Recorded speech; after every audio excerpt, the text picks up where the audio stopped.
Hi, I'm Ed Young. This is my wife, Lisa. Welcome to the Creative Marriage Podcast, where we talk about keeping your love alive. My love is on fire. That's right. No matter what life throws at your marriage, the Creative Marriage book, man, we're so excited, so stoked, so jazzed, so fired up about this book, The Creative Marriage. And you can get it anywhere and everywhere.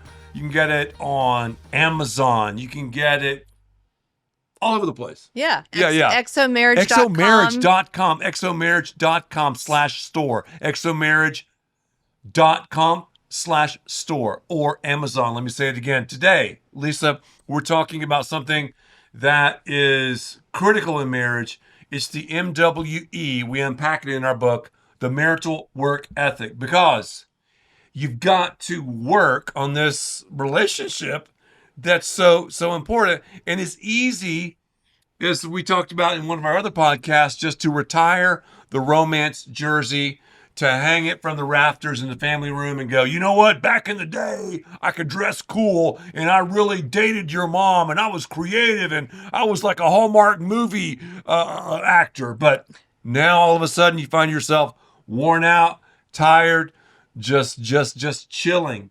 And there's times to chill, but we've got to work. And one of the things we work at is being creative. And what does that actually mean, being creative? How can you be creative in a marriage? Well, we're creative because we're made in the image of God. And so we've got creativity within us. Mm-hmm. The question is, why are we not using it? That's right. In our marriages to make our marriages better? You know, Ed, a lot of times people say, why are y'all so passionate about speaking about marriage, about writing about marriage, about teaching about marriage?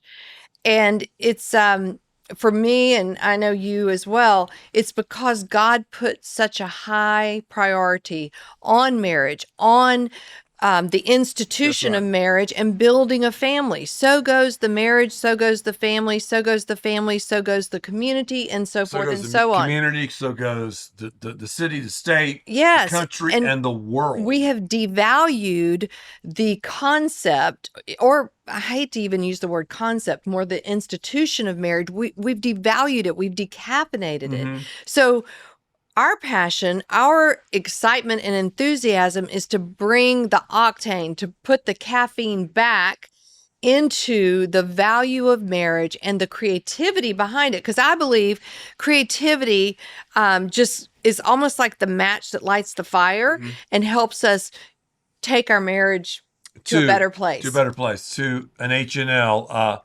holy Nother Level. Because the Bible says that we're to love each other in marriage, and that relationship is reflective of God's relationship with his people.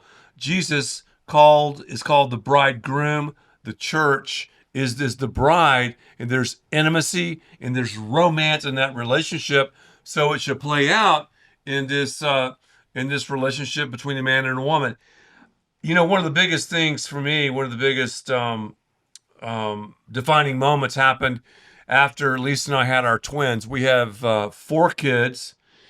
And when we had the twins, Lisa, you went to the pediatrician and I accompanied you. Yeah, you went with me because it's a lot to take twins to. And our pediatrician preached an amazing sermon to me. She said, well, have you taken Lisa on a date? And I'm thinking like, yeah, I did that to get her. And she was like, no. Have you taken her on a date? I was so convicted. I was riveted by what she said. And that began our process, this adventure called a date night. I call it date night, mate night. Okay, sorry. Date night, mate night. You say that really well linguistically. We should have practiced. Yeah. So that started it. Why is a date night important?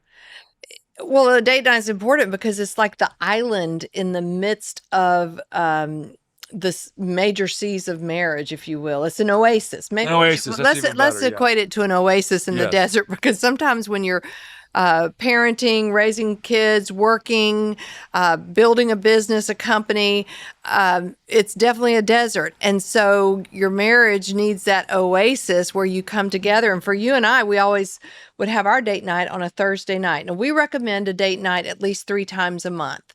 And Some are going, oh, I can't afford it. I'm telling you, you can't afford not to do it. And we really get into this in this creative marriage book about date night, but it's it's 3 out of 4 weeks yeah. you can do it, and you don't have to break the bank. You don't have to go cuckoo for Cocoa Puffs and spend all this cash money. Well, that's where creativity comes in. Exactly. I mean, our dates have been everything from picnics, which, who making sandwiches at home and then putting them in a basket with maybe some fruit, and you go and find a special place. If the weather's nice outside, if the weather's not nice, be creative in that and find a good spot. Perhaps you put the kids to bed and do an at-home date. Yeah. But it's different than parking yourselves on the sofa and watching television. Yeah. We're not talking about that. We're talking about putting that creative energy into it. For you and I, what are some favorite things that we used to do when our kids were small? We enjoyed getting out of the house, maybe going to a movie or a show, but we would always go to a restaurant where we could have conversation. That is one of the most important elements of the date night, and also why we enjoy doing that at least once a week, because crazy enough, you can live under the same roof and not communicate and not talk. And we're going to talk about that communication more specifically in one of the podcasts. But when you're on a date, you set the stage for talking, finding out what's going on in one another's lives. Dislikes, struggles, victories. You can always talk about the past when you're in the present. Talk about that. Also, it's important on date nights to talk about the future, because when you talk about the future, that is a solidifying thing. That we're going to do this together. We're going to do this, or we have these goals and these aspirations. So all of that takes date place. Night is a part of the marital work ethic. Another aspect is getting away at some point during the year. It's ideal if you can do that 2 times a year, to actually go somewhere overnight. I call it the B52 principle. Take a break, B, every 52 weeks. But that's once a year. I'm sorry. Maybe it's B26. Maybe I said, no, I meant, maybe it's B2. I thought it's B52. No, that's right. B52. Maybe I used the 2 as twice. Anyway, you need to take a trip, by yourself. Just you and your math was never our forte. No, not me. But you need to take a trip. I don't mean to Bali or to Rome or anything, but well, if you can, that's not a bad just an idea. overnight trip, 1 or 2 nights a year, and if you can do it twice a year, that is phenomenal. That could look like a staycation in town where you go to a hotel. It could also be something where your parents or a trusted caregiver takes the kids out of your home and you stay at home. That's not as ideal, because whenever you're at your house, you tend to get focused on other things versus what you're trying to accomplish, which is a time with your spouse to just break away. And then, there's always going out of town. What happens though, Ed, when you're no longer, with childless? Like if you are a couple and you get to enjoy that when you're just the two of you, but once you have children, it becomes a lot more complicated. Yeah, I mean, it definitely does. And if you read the stats on marriage, after the 7-year mark, half of marriages don't make it. And that usually means a child was introduced into the relationship, or 2. And I always call kids, KIDS, keeping intimacy at a distance successfully, because you have to really plan and be intentional. Of course, we would give our lives for our kids, but the main thing is marriage. It's not the kids. I'm going to say it again. The main relationship, the primary relationship, is the husband and wife relationship. God never told us to love our kids like Christ loved the church. It's always the spouse. That's right. So what do you do? What do I do to keep that relationship at a priority? Now, sometimes we have to prioritize the kids. Sometimes I understand their needs will be elevated above the needs of a spouse, but more often than not, we have to first of all lean in to that relationship. So when you go on a date night, not only is it fun, enjoyable, not only does it take work, and oftentimes when you have little kids, it takes as much work or more work just to get the kids arranged So for you that to you go can, on a date yeah, night. And it's almost like, why are we even doing this? You know? yeah. But it's worth it, because if you don't work now, if you don't pay the price now for a date night, you're going to end up paying a bunch of lawyers when they pick up the pieces in your relationship, and it's not worth it. So, what are you doing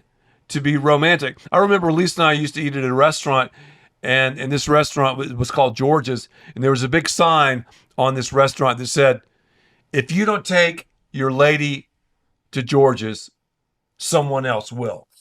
That's, So there's this romantic chip in all of our lives. I believe it's God given. We want to have that fulfilled. Even guys have it, yeah. but especially women have it, and it's probably defined in sort of different ways. So so marriage should be a time where we fall into that and get into this creativity. But I'm not going to lie to you, it takes work. Marriage, many times, is not the easiest thing. Sometimes it can be the most difficult thing, but it can become the greatest thing if you're willing to work. So, what do we need to work at, Lisa? So for me, work means, again, that I think strategically about what needs to take place. Like if I'm working around the house, I see a list of things maybe that I've created, or I notice things that need to be done. If I'm working at the office, I know that there's an agenda that needs to be accomplished. I need to have that same thought process in our marriage, in working toward what do we need to accomplish, what would be great, considering your needs, considering Ed's Right. needs, you considering my needs. And when you have a marital work ethic, you're working on fulfilling the needs of your spouse. So it's really marriage. Think about this: is doing just the opposite of what we feel like doing many times. Oh yeah. I know that sounds like, but marriage is definitely more for our holiness than our happiness. I'm not saying we're not happy. I mean, yeah, we have great moments of happiness, but it's really about commitment. It's about unselfishness, and all of that centers around this unusual and mysterious and beautiful thing called romance. Do you think using the word work is kind of a negative? Yeah, a little bit. That's why I like the word romance, because it romance is work. Think about these rom-coms. I mean, they're all about working. The romantic comedy or whatever romance. I didn't know what a rom-com Rom-com, was. yeah. It's all about working. And it's either the guy or the girl at the end of the movie. One's flying away somewhere, running away somewhere, and the other one chases him or her, and then they're working and they're doing all of these little things, and we think they're silly and goofy and all that, but they matter. So I don't know. I can't emphasize the date night enough. And schedule a date night. Don't just say, yeah, we're going to have a date night. Schedule it. Also, remember, double dating went out with the junior senior prom. That's not a date night. It might be a fun night. It's a fun night, but it's not a date night. And it's important to have great couples in your life to do things with, yes. That you know that they're doing their marriage and also, right. too, when you're taking that break once a year, maybe twice a year, it's not with the family.